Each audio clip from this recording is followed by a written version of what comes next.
Hey everybody, welcome to the Abbots Address. Today is Monday, March 7th, 2016. So, a couple of things today. One is that we've got the Ango has begun. We had a fantastic Ango opening ceremony yesterday. It was delightful. The temple was filled with life and practitioners, young and old. It was wonderful to see so many of the old timers there and so many new faces, and it just was really great. So thank you for everybody who came. And I know there was a whole bunch of folks participating online and from a distance, and those who weren't able to be there for the day. So, to be clear, you'll definitely have an opportunity to sign the Ango scroll and to receive the blessing scarf and the thread of protection and so on that we have. So that'll definitely be available to you. Okay, so next time you're here, we'll take care of that. Um, the theme of the Ango is creativity. Okay, so let's talk about something that I've assigned to the folks who get involved formally with Ango, and that's to do a daily haiku practice. That's right, poetry has entered your life again, or perhaps for the first time, depending.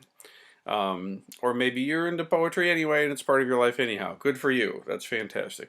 So, haiku is a particular form that has strong associations with Zen and with the Dharma, and a couple of simple pointers. Simple pointers. Okay, the first line has 5 syllables. The next line has 7. The last and final line has 5. So it's 5, 7, 5. Okay, now the idea of a Dharma poem is that it presents some insight into the Dharma, the Buddha Dharma. And how it does that is it presents the moment. So the ideal haiku, from my point of view, in terms of the Dharma, is not just it's just something that's witty, like every time it's hilarious. I mean, once in a while that's fun, but dharmically, what I'm interested in is your Dharma eye. What do you see? What do you see in it? You know, and a thing that's really emergent, especially with today's smartphones, is the inclusion of an image. So, you could, for example, catch, like I'm seeing in the screen here, you could see like the the fading light in the tree, and you could like take a picture, right? And that's a snap. And then you could compose a haiku that describes what you're seeing there, that expresses that, or that invokes that feeling. There's a kind of a feeling that comes from that. Now, a traditional haiku would always reference the season. It's not necessary that your haiku always references the season. We don't have haiku police. It's not a problem. But it's a nice thing to kind of have as an element to kind of work in there sometimes. The invitation is to make a practice, a dharma practice of doing a daily haiku, something that expresses something that you're encountering in your life, in your day-to-day daily life. What's something that you're seeing, something that you're encountering that has some resonance for you. And already a number of sangha did this right away and have some haiku that are posted on the temple's Facebook group, which I think is fantastic. I think it would be delicious to see a daily stream of different images and poems that fit. Or, if the image is difficult, just do the poem. It's fine. So let's take it up. I'd be happy and delighted to see your poems and your practice. Now, of course, you don't have to do a haiku every day if you're doing Ango, but I'd like to encourage it, particularly if you go, oh God, I don't want to do a poem, this is stupid, then that would be really good for you to do. There's something there for you to check out. The advantages to poetry is there's no, you don't need a bunch of equipment. It's simple. It is something that we can easily share with each other. And once you get the format down, you can do them pretty quick. So try it out. See how it works for you and express it. Might be nice at the end of Ango to have some kind of a display of, I don't know, some kind of a journal or a blog post or something. I don't know. We'll see what comes. We'll be creative about it. So, haiku a day. I've done 2 so far. If you want to check them out, go to the temple Facebook page and have a look. Maybe our leadership council will put another page on the website or something. They can be available outside of Facebook land too. So please take it up. I look forward to seeing them. I just did one when I pulled up here. I got back to the farm. Session is starting soon, and the car is loaded with groceries and stuff. And there was a little spring rain, and so there was some raindrops in this interesting pattern on the windshield, and I just sort of stopped the car and sat for a while. And then these raindrops sort of invited me in, and so I captured an image of the raindrops through the windshield.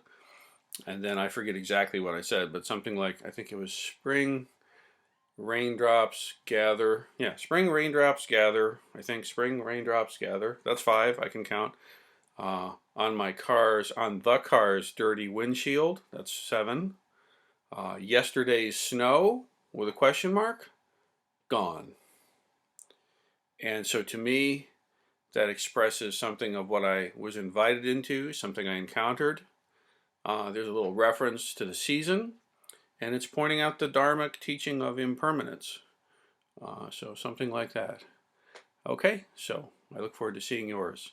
Last little thing to announce is that, again, I'd just like to hold up the fact that we have our Sangha Circles initiative is in play. These are gatherings once a month for the 3 months of Ango. Somewhere between 6 to 10 Sangha members per gathering that will meet for those 3 times with that same set of folks.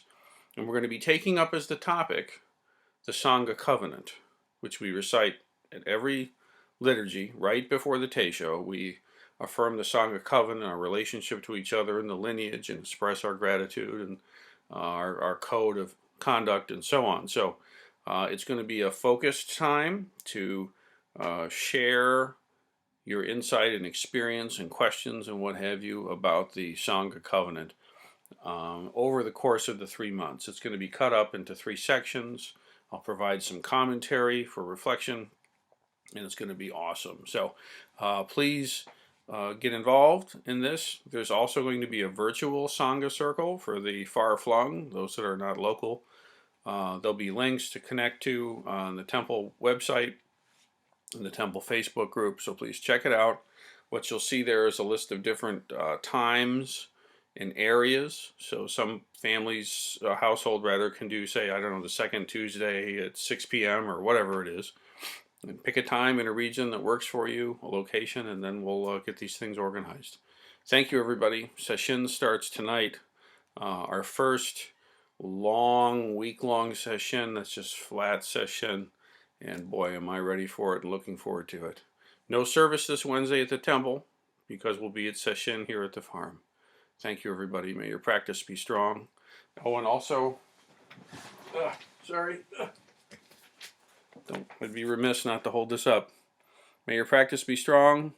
May you do your daily home liturgy, Great Heartland Sangha, Ango home liturgy. They fixed the typo. I'm kind of ambivalent about that. I like the typo. Anyway, thank you, everybody. If you want one of these, send an email. We'll send you one.